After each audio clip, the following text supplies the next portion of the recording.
Terakhir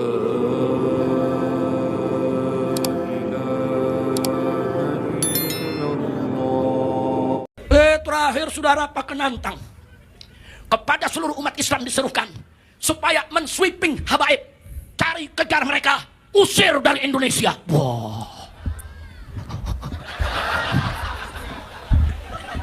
Kita ditantangin begitu. Iya. Lawan jangan. Lawan jangan. Apa mereka bilang? Kami sudah siapkan pasukan berani mati untuk menghabisi habaib. Lawan jangan. Lawan jangan. Tadinya saya nggak mau ikut campur. Saya tugaskan saya punya menantu Habib Muhammad bin Hussein. Saya tugaskan saya punya menantu Habib Alwi bin Smith. Saya tugaskan saya punya menantu Habib Hanif bin Abdurrahman Al-Attas. Saya tugaskan mantu-mantu saya, jawab mereka, hadapi mereka. Tapi begitu ancamannya sudah nyawa, umat diserukan untuk ngepung habaib, bunuh habaib, saudara ngusir habaib, ini nggak boleh dibiarkan, betul? Mereka bilang bentuk pasukan berani mati. Akhirnya saya naik mimbar, saudara, saya sambut tantangan mereka. Saya katakan, hei, silakan kalian bentuk itu pasukan berani mati. Begitu kalian bentuk pasukan berani mati, masa saya akan bentuk pasukan berani matiin. Setuju gak? Setuju gak? Ibu? Bu? Setuju bu? Ada ibu-ibu nanya, Habib kenapa galak banget Beb? Kok pasukan berani matiin? Saya jawab, ya kesian. Ada pasukan berani mati, nggak dimatiin, kan kesian.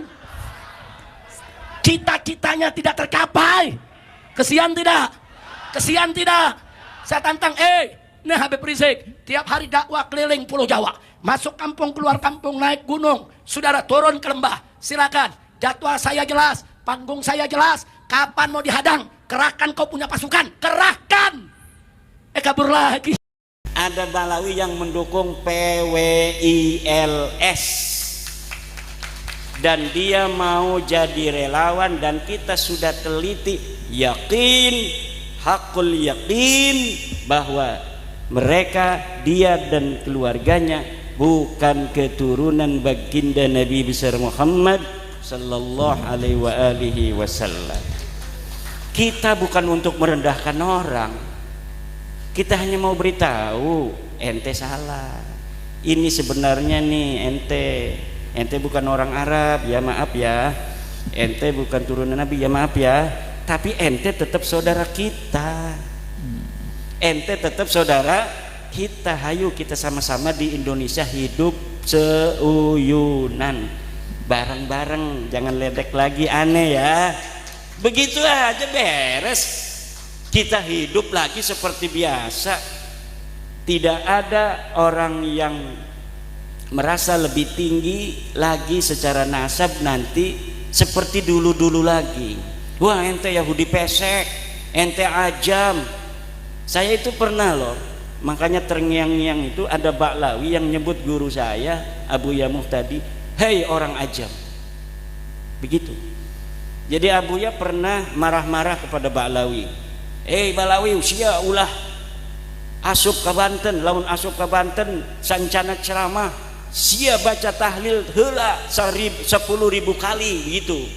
Marah nih Balawi, katanya hei orang ajam. Wah kata saya, ini boleh juga, coba mukanya sama muka Abu Yamuh tadi, Araban mana itu, jenggotnya aja kayak si Abdul Qadir Jailani. Abu Yamuh tadi itu satu, itu udah lama, 2018 atau 2019an, tapi belum menggerakkan saya untuk meneliti. Ketika ada seorang yang sombong, begitu sombong nyuruh orang adzan di pengadilan, ketika asyhadu anna Muhammad, berhenti, itu Muhammad kakek ente apa kakek aneh? Na'udzubillah, saya lihat videonya, apa benar sih orang begini cucunya Nabi? Saya sering membaca sejarah-sejarah para turunan Nabi, Ali Zainal Abidin As-Sajjad yang matanya penuh linangan air mata. Kalau dia ketahuan sebagai cucu Nabi, dia pindah lagi ngontrak rumah supaya tidak ketahuan. Kalau dia dikatakan sebagai cucu Nabi, saya katanya takut kalau saya berbuat dosa, Allah akan menimpakan saya 2 kali lipat dosa daripada orang lain. Kenapa? Karena ada dalil dari Al-Quran, istri-istri Nabi yang berbuat salah dosanya 2 kali lipat.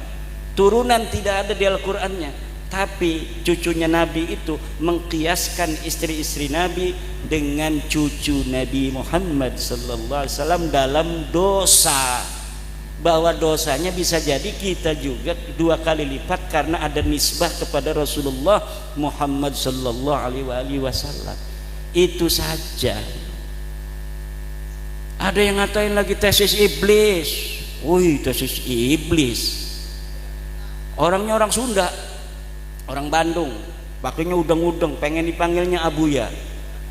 Kan kalau Abuya di Banten Soma Saumad Dahri, dhahara zuhduhu wa dhahara wara'uhu wa qara'a al-kutub al-mu'tabarah min al-fiqhi wal tafsiri wal hadis. Kita fikihnya dari mulai Fathul Mu'in, Fathul Wahab, Tuhfatul Munhaj, Nihayatul Muhtaj, Mughnil Muhtaj, beres semua.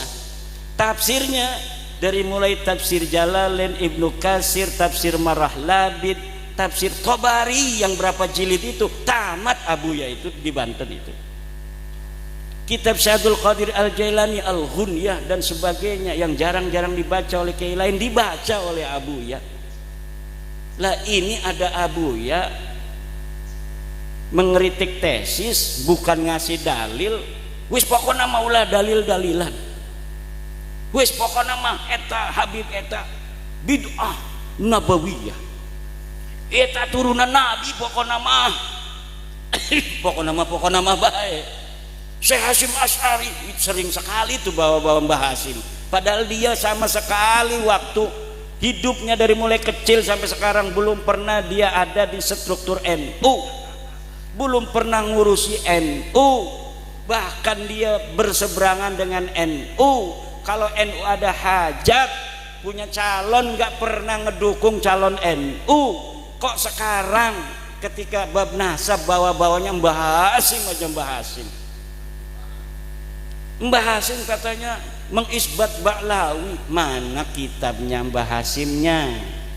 Kalau misalnya ada muridnya Mbah Hasyim, mana saksinya yang masih hidup mengatakan Mbah Hasyim mengisbat Ba'lawi? Tidak ada. Mbah Hasyim itu kalau ada Habib dihormati, kiai mah siapa aja dihormatin, kalau datang dikasih kopi, dikasih kue, begitu. Mbah Khalil Bangkalan katanya hormat kepada Habib. Ya hormat mak kiai kita mah semua orang dihormatin,